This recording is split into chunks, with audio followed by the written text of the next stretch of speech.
Hello, dear friends. Dear friends, let us continue our poem, that is the cloud.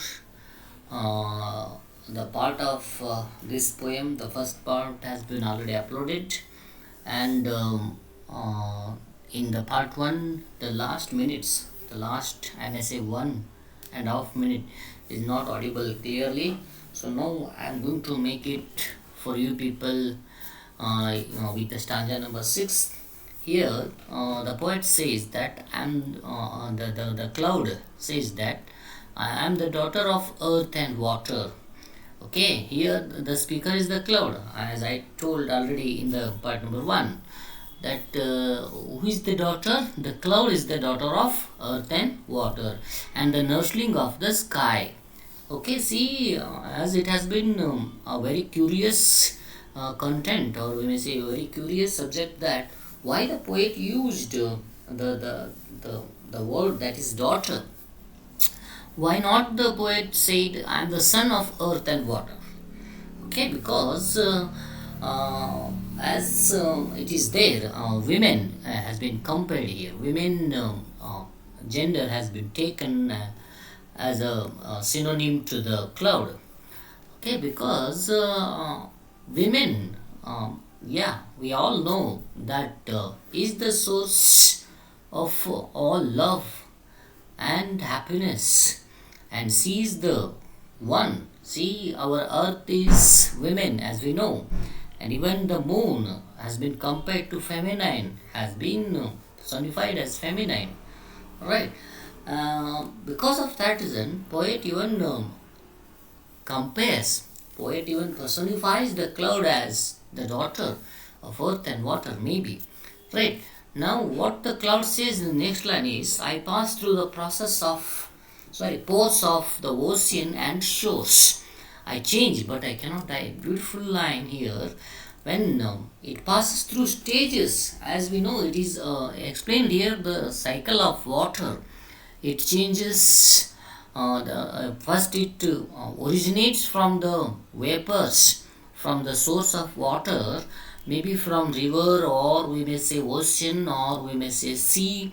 Yes, from there the water, as after the heat of the sun, it gets evaporated in the form of vapors, and when it goes up, when it loses weight, it goes up, and when it blends with the particles in the air, it forms a thing called cloud. So now, from the form of liquid, which in the river or in the ocean or in the sea, it transforms itself into vapors, and later on it transforms semi-solid, that is cloud.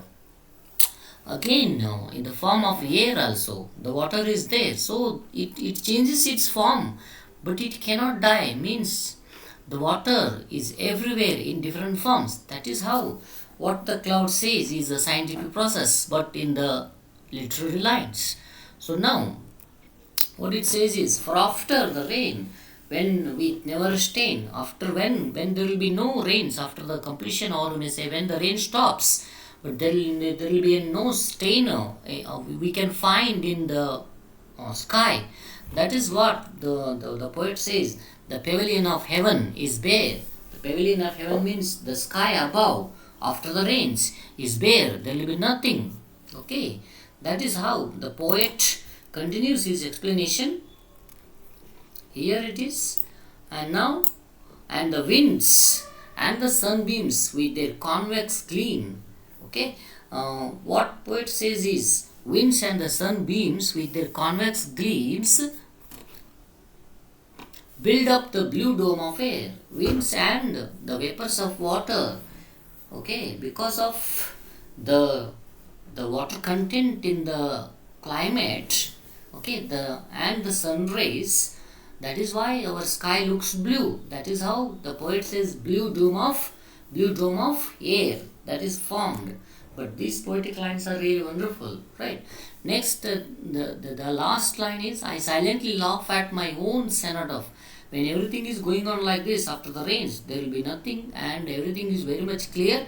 But where the cloud will be then? The cloud will be there, it will be laughing at its own cenotaph. Cenotaph is a place where it is made for the heroes of the war.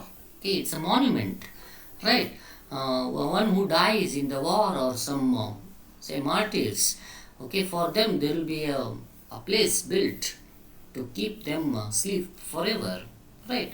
That is how the cenotaph.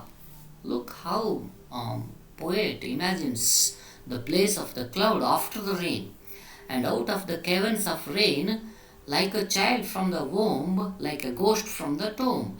And out of the caverns of rain means after the rain over, when rain stops, there will be, where the rain will be inside the cavern, inside an imaginary cavern.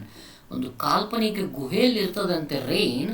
ಆ rain ಏನು ಮಾಡ್ತದಂತಂದರೆ, like a child from the womb, ಗರ್ಭದಿಂದ ಒಂದು ಮಗು ಮತ್ತು ಗೋರಿಯಿಂದ ಒಂದು ghost ಬಂದ ಹಾಗೆ ಮತ್ತೆ ವಾಪಸ್ಸು I arise and unbuild it again. ನೋಡ್ರಿ, ಮತ್ತೆ ಮತ್ತೆ ರೈನ್ಗಾಗಿ ತನ್ನನ್ನು ತಾನು ಮೋಡ ತನ್ನ ಶೇಪನ್ನು, ತನ್ನ ಫಾರ್ಮನ್ನು ಮತ್ತೆ ರೀಬಿಲ್ಡ್ ಮಾಡ್ಕೊಳ್ಳುತ್ತೆ. ಅದನ್ನು ಅನ್ಬಿಲ್ಡ್ ಮಾಡುತ್ತೆ, unbuild and rebuild. Okay, here it's a process. The cloud will be rebuild and it will be unbuilt in the form of rain again. How beautifully the poet explains. So at last, one geographical information for all of my dear students, that as per the geographical information, that one or the other area will be receiving the rain in each and every minute. So if we are, say in India now, we don't have rains, it's a summer season. But somewhere, some part of Africa or some part of Southern America will be receiving the rains, because there will be rainy season now. That is how rain will be everywhere. The clouds of India might have gone to the other places to shower the rain.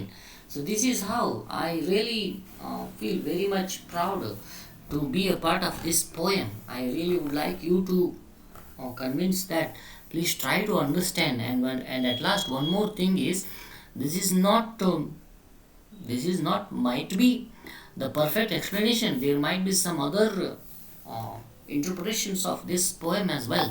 So it's very beautiful, right?